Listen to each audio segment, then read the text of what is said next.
बड़ी सुंदर गीत लगौला, थोड़ा मोड़ा पुरान हो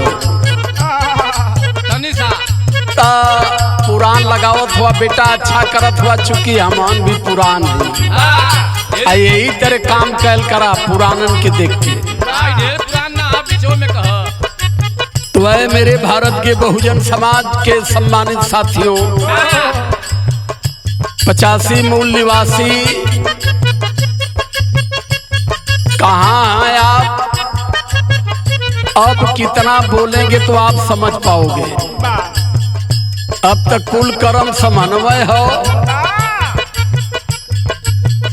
गलई गैला कन्हैया का कथा कहे, कन्हैया तुम्हार वंशज हमें, लेकिन बदले में का मिलल? नारी मूत्र। समझा रहा हूं, इंसान बन जाओ। हजारों साल से मनवादियों ने हमें तबाह करके रखा है, और तुम भागवत बांचने में पूरे समाज को तहस नहस कर रहे हो। और इसकी सिर्फ एक दवाई है, लड़ाई झगड़ा करने की जरूरत नहीं है। सिर्फ बार बार कह रहा हूं, अपने संत गुरु महापुरुषों को मानो, अपने माता पिता को जानो, और ये आडंबर अपवाद पाखंड और वेद गीता रामायण से बाहर निकल जाओ। ये यादव समाज के हमारे दो भाई कथा कहने गए, बदले में ढोलक हारमोनिया तोड़ दी गई, चुरकी कटा दी गई। मैं बार बार कह रहा हूं कि चुरकी रखना बंद कर दो, क्योंकि जो चुरकी रख करके चलता है, अगर कोई सल्लाह ब्राह्मण भी जान गया कि ये चुरकी रखा, पूछला बाबू कौने बिरादर गवा कला यही रही, तब जान जाए कि पक्का गुलाम हमारा हो। चुरकी मनवादी गुलामी और हिंदू का सबसे बड़ा एंटीना है। चुरकी तो वो जमाए, लेकिन तुम्हारी चुरकी भी काट रहे हैं। तो खास तौर से मैं अपने समाज को समझा रहा हूं, और अपने जदुवंश समाज को समझा रहा हूं, चूंकि ये जब से जदुवंश बने हैं तब से सही नहीं समझ पा रहे हैं। तो जदुवंश कहना छोड़ करके आप अपने आप को नागवंशी कहिए। इस देश में 52% ओबीसी समाज नागवंशी है, और भारत का शासक है, भारत का हुक्मरान है, और स्वाभिमानी कौम है। लेकिन 3% के चक्कर में लात जूता घूसा भी खा रहा है। बता रहा हूं कहां कहां यादवों के साथ क्या क्या हुआ है।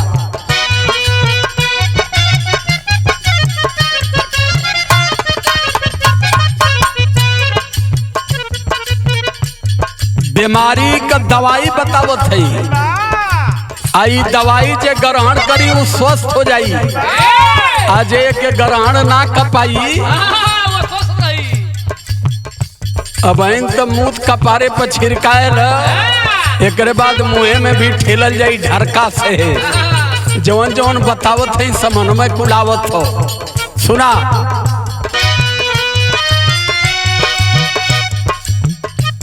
अरे मनवाद झंडा जब ले हो,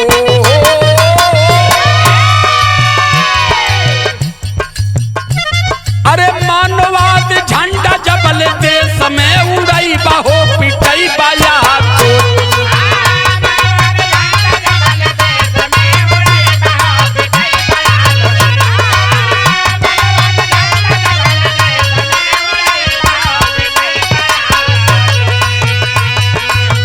मनवाद झंडा जबल देश में उड़ाई बाहो पिटाई बाया तो जी, हरदम लात घूसा खाई बाहो पिटाई बाया तो जी।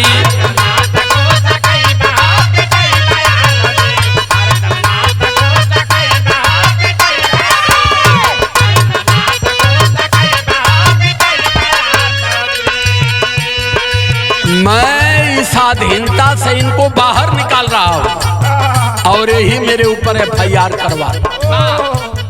FIR कौन करवा रहा है? जो पूर्ण रूप से दिमाग से विकलांग और दिल से विहीन है। लाइन हमारी कह रही है कि आपको करना क्या है।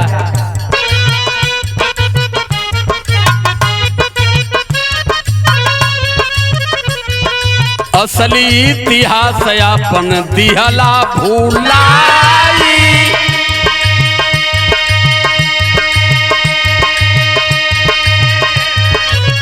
पढ़ के पुराण पोथी कैला पगलाई।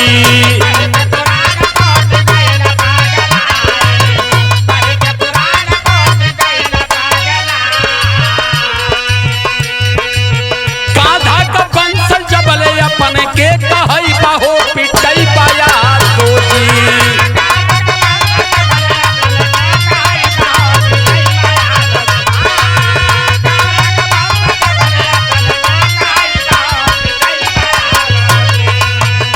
हरदम लात घूसा खाई बाहो पिटई पाया तो जी।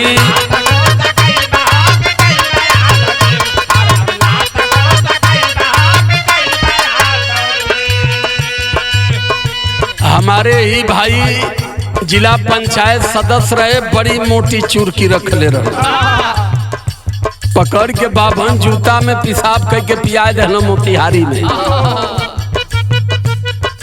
मध्य प्रदेश में बैठा के अपने ही समाज के लोगों के ऊपर पेशाब किया गया। अखिलेश यादव का कुर्सी गौमूत्र छिरी के पवित्र कैल गई। कब तक स्वाभिमान जगेगा? कब तक इसे झेलते रहोगे? आप भी एक मानव हो, लेकिन मनवादी सिस्टम दिमाग से और दिल से विकलांग बना दिया है। आप उनके पीछे धूम हिलाते घूम रहे हो गोजरों की तरह। इसलिए समझा रहा हूं कि स्वाभिमानी कौम हो तो अभिमान से जीना चाहते हो तो मनवाद और ब्राह्मणवाद को छोड़ करके बुद्धवाद और अम्बेडकरवाद की तरफ खड़े हो जाओ। आज जो कुछ मिला है विश्व रत्न बाबा साहब अम्बेडकर के द्वारा मिला है, और पूरी दुनिया में शांति और सत्य का कोई संदेश दिया है तो सम्यक संबुद्ध ने दिया है। इसलिए कह रहा हूं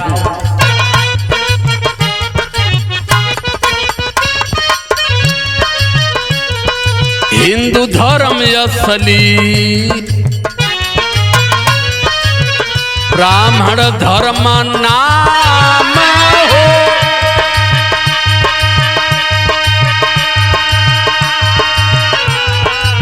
हिंदू धर्म ब्राह्मणों का है।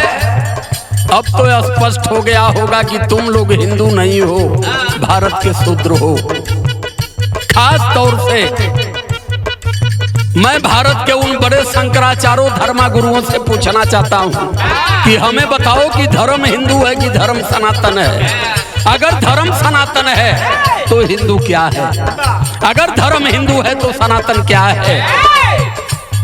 जो बकचोदी पेल रहे हो हम बहुत पहले से जान चुके हैं। अब तक तुम लोगों ने 5 धर्म बनाया भारत में, जब से आए हो। पहले आर्य धर्म बनाए, फिर इन लोगों ने वैदिक धर्म बनाया। वैदिक धर्म के बाद 1917 में जब लंदन में वैश्य मताधिकार का आंदोलन चला तो 1918 में इन लोगों ने हिंदू धर्म की स्थापना नर्मदा नदी के किनारे गुजरात में किया। और 1922 में इन लोगों ने मीटिंग करके कहा कि इस देश के जितने शूद्र हैं सबको हिंदू बना दो, क्योंकि भारत में डेमोक्रेसी आने वाली है। और 1925 में घोषणा कर दिया कि अब जितना यही चमार का हाथ तुहार माझी मल्ला, अब सब हिंदू हो। 1925 के पहले हम क्या थे? धर्मगुरुओं जरा टोपी लगा लगा चिकना चिकना बात कर रहे थे। जरा ये बताओ कि कौन सी मजबूरी थी कि हम लोगों को शूद्र से उठा करके हिंदू बनाए, और हिंदू ऐसा बना दिए कि न हम घड़े का पानी छू पा रहे हैं, न हम घोड़ी पर बारात लेकर के जा पा रहे हैं, और न ही कहीं पब्लिक पैलेस में सामाजिक सम्मान हमें मिल पा रहा है। पहले भी बताना पड़ेगा, और नहीं तो उखाड़ के चुरकी काट के अब तुम लोग का चुरकी कटाई।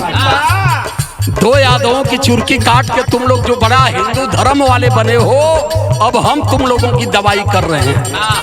वो एक आदमी की गलती नहीं इटावा में, ये पूरा सिस्टम लगा हुआ था कि पहले ये घोषणा करो कि इस देश का यादव समाज जो है पूर्ण रूप से हमारा गुलाम है, शूद्र है, इसे भागवत शिव पुराण कहने का अधिकार नहीं है। अगर तुम्हारे बाप में हैसियत है तो ये कह दो कि हमारे किसी भी बार कथा में, हमारे किसी भी हवन में इस देश का 85 मूल निवासी समाज SC ST OBC को आना सख्त वर्जित है। असल माँ के पैदे, असल बाप के पैदे हो तो ये घोषणा तुम लोग कर देना। अगर हम कथा कर नहीं सकते तो फिर कथा सुनने का अधिकार हमें क्यों है? जो तुम लोग कर रहे हो ये सोच रहे हो कि हम ही बड़े समझदार हैं, अब तुम्हारी समझदारी को हम जान गए हैं। तो लाइन हमारी कह रही है,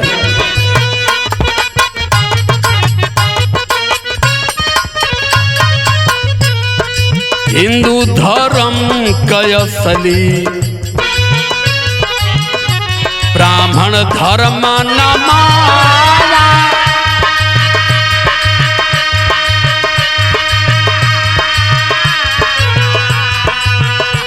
अरे हिंदू धर्म कयसली ब्राह्मण धर्म नाम हो, यही बदे सूत्रन के मिलत नाही भाव हो।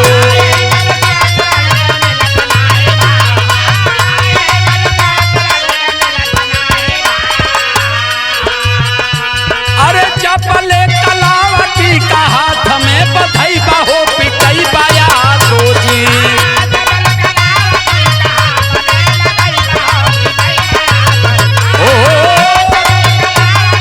हाथ में बधाई बाहो पिटाई बा, हरदम लात घूसा खाई बाहो पिटाई बाया सोजी।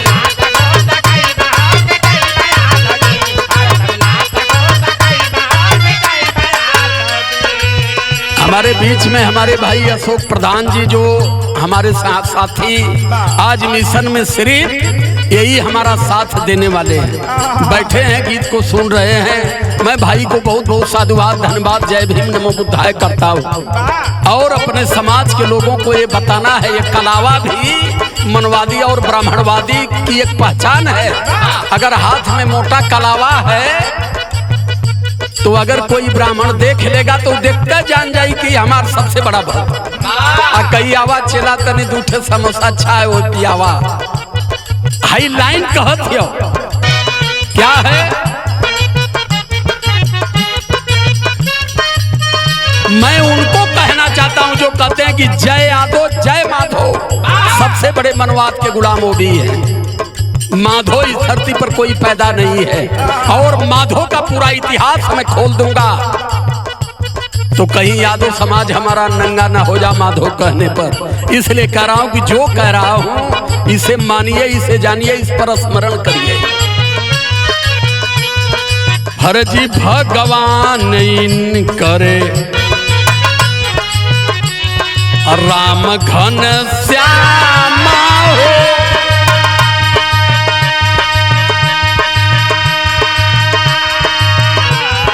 शोषण करी धर्म हूँ सूत्र कुल गुलाम हो।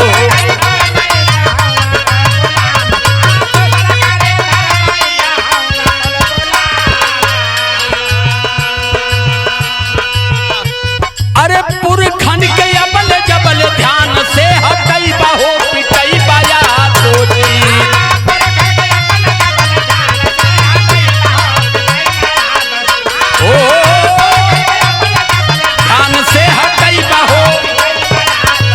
हरदम लात घूसा खाई बाहो पिटाई बाया सोजी।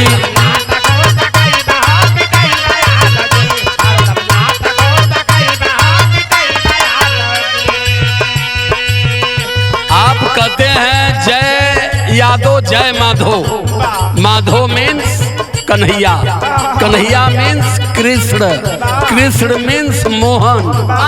कितना नाम इन लोगों का है।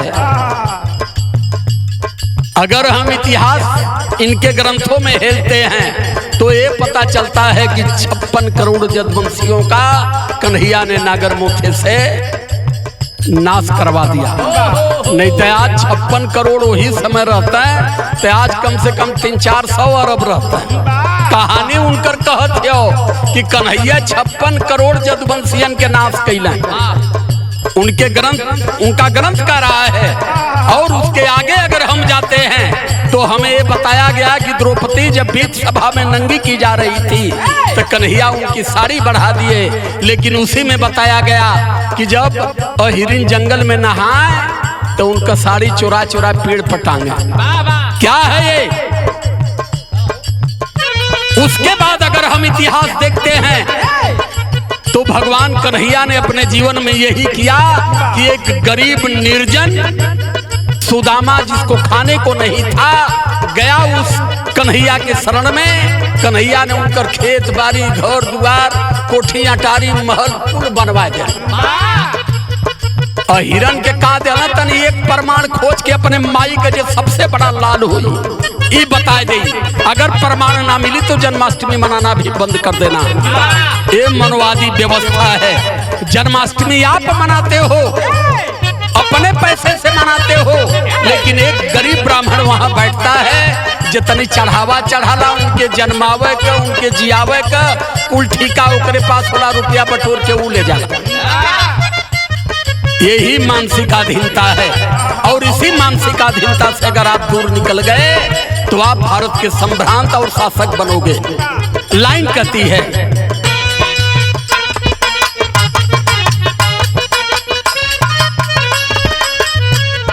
यादो कई के कथा जब करी है कमाई,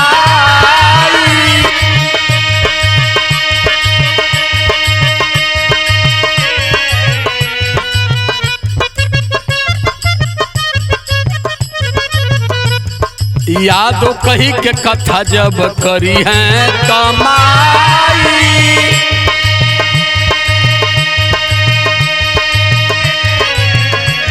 अरे मुड़ छिलवावल जाई जात के दुहाई। मुड़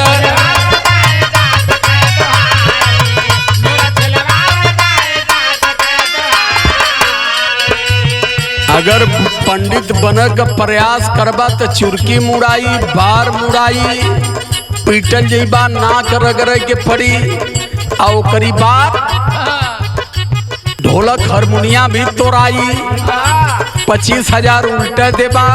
ई तो धन भाग या हिरण के आदरणीय अखिलेश यादव थे कि ढोलक हारमोनिया भी खरीद के दे दिए और उनका जो नुकसान हुआ था 51,000 रुपया भी बेचारे दे दिए।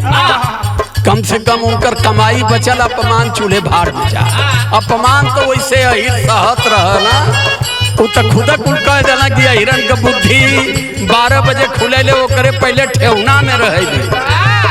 एक कहानी बनौले रहला कुल की अहिर गणेरिया कुर्मी चोर धर सारे का टंगरी तो अहिर माने ललई यादव, कुर्मी माने पेरियार रामास्वामी नायकर, गणेरिया माने पेरियार रामास्वामी नायकर, कुर्मी माने साहू जी महाराज।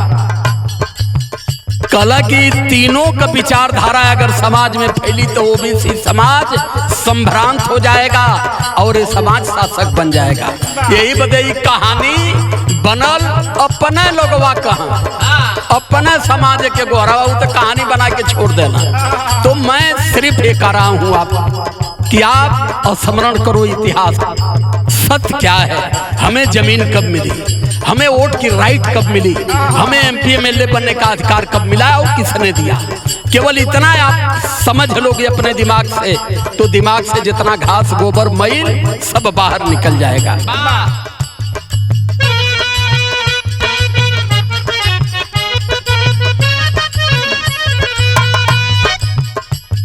अरे मूड़ छिलवावली जाई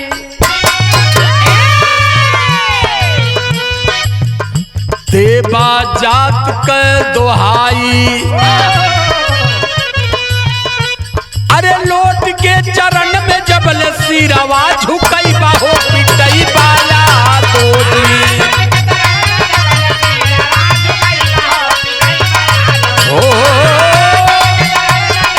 सिरवा झुकई बाहो हरदम लात घूसा खई बाहो पिटई बाया दोजी।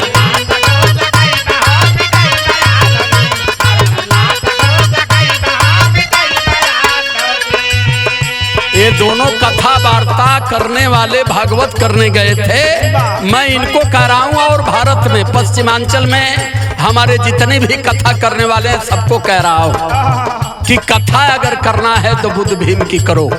अगर जहाँ बुद्ध भीम की कथा करने जाओगे 3% तो नहीं आएंगे, लेकिन 85% आपका सेवा करेंगे, सम्मान करेंगे, आपका स्वाभिमान सुरक्षित रहेगा। इसलिए आज के बाद संकल्प ले लेना, वेद रामायण कथा पुराण को एकदम त्याग। आखिरी लाइन है,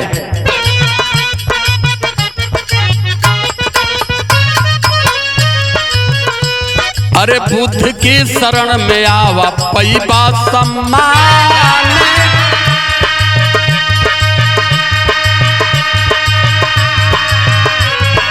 छोड़ा अभिमान कहते कभी सूरजी भान हो।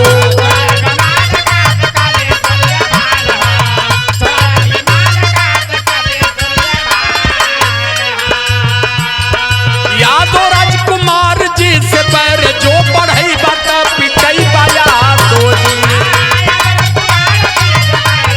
पढ़ई बता पिटई बा पैर जो पढ़ई बता, हरदम लात घूसा खैबा हो पिटई बाया दो जी, हरदम